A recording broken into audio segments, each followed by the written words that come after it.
Hello' guys, dream 11 অসমত কেনেকৈ খেলিব লাগে মোক বহুতে কুৱেশ্যন সুধি আছিল। যোৱা 2 মাহমান আগতে মই ড্ৰিম 11 অসমত কেনেকৈ খেলিব লাগে তাৰে ওপৰত ভালকৈ এটা ভিডিঅ' বনোৱাই আছে।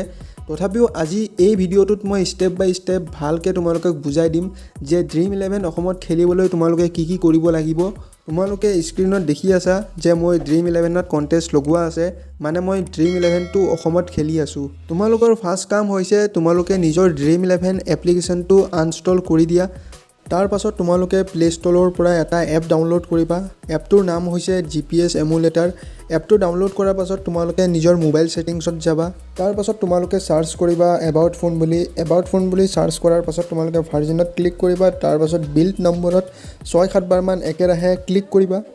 এইখিনি কৰাৰ পাছত তোমালোকে আকৌ চাৰ্চ কৰিবা চিলেক্ট মোক লোকেশ্যন বুলি। চিলেক্ট মোক লোকেশ্যন চাৰ্চ কৰাৰ পাছত তোমালোকৰ অপশ্যন এটা থাকিব, সেই তাত ক্লিক কৰি দিবা। ক্লিক কৰি পেলাই GPS এমুলেটাৰ যে তোমালোকে ডাউনলোড কৰিছিলা প্লে ষ্ট'ৰৰ পৰা, সেই এপটোত ক্লিক কৰি দিবা।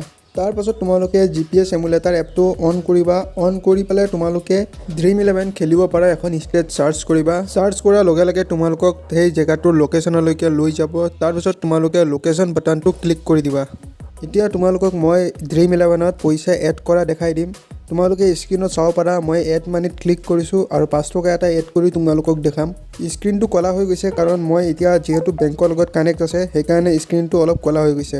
তোমালোকৰ চকুৰ আগতে মই ড্ৰিম 11ত 5 টকা এটা ডিপ'জিট কৰি দিলোঁ আৰু তোমালোকে পইচাটো ডিপ'জিট কৰিবলৈ GPS এমুলেটাৰ অন থাকিব লাগিব। এতিয়া মই তোমালোকক মোৰ ড্ৰিম 11ৰ উইনিংবোৰ দেখাম। তোমালোকে স্ক্ৰীনত দেখিব পাৰি আছা মই ডেইলি ড্ৰিম 11ত মেচ খেলোঁ, ডেইলি উইনিং কৰোঁ আৰু এইটোৱে দেখালোঁ কাৰণ তোমালোকে যাতে বিশ্বাস কৰা যে ড্ৰিম 11 অসমত খেলিব পাৰে বুলি। আৰু তোমালোকে ড্ৰিম 11ত অসমৰ এড্ৰেছ নিদিবা। তোমালোকে স্ক্ৰীনত দেখি থকা দৰে মই যিহেতু তামিলনাডুৰ এড্ৰেছ দিছোঁ, তোমালোকেও ড্ৰিম 11 খেলিব পৰা এখন ষ্টেটৰ এড্ৰেছ দি দিবা। আৰু যোনখন ষ্টেটে দিবা তাৰ চিটি, তাৰ এড্ৰেছ, তাৰ পিনক'ড সকলোখিনি এখন ষ্টেটৰে হ'ব লাগিব। আৰু তোমালোকে নিজৰ বেংক একাউণ্টটো এড কৰোঁতে IFSC কোডটো তোমালোকে অসমৰ নিদিবা।